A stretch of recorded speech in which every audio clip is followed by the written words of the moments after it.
really important thing is due diligence, as Ben mentioned, and it's really understanding what the characteristics are of the service that you're looking at.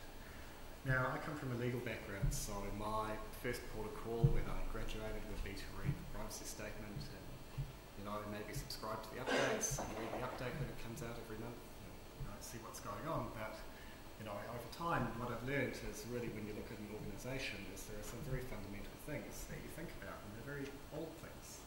They're things that are very sort of easy to understand that drive behaviour over time.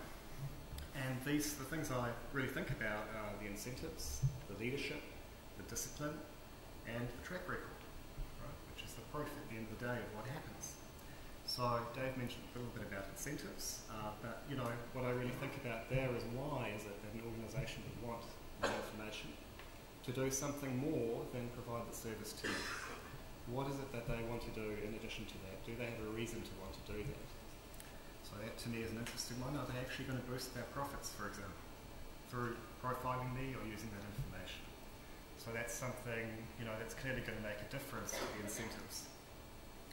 Then there is the leadership. So many of us work within an organisation, and we know that the leaders of the organisation play a defining role in determining the direction and the culture of that organisation. What are the employees, what are the engineers going to do day to day based on what the leaders say? So I think there's a big difference between a leader who says that privacy is a top priority for the company and sticks to that over 10 years, and a company that says they would like to get as close as possible to the creepy line. A slight difference there, I think, in the culture and behaviour that you might see. Thirdly, there's the discipline. So even with the very best of intentions, you do get, obviously these are complicated issues with big data, lots of information being combined in complex systems.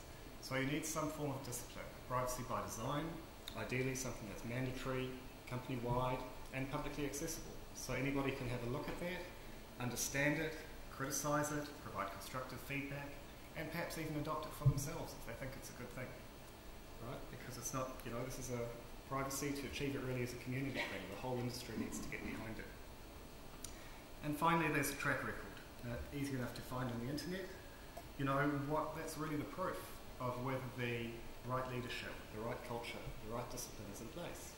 You can see what the track record is over time, and yes, there will be some mistakes, but because it's a complex area, but there shouldn't be many.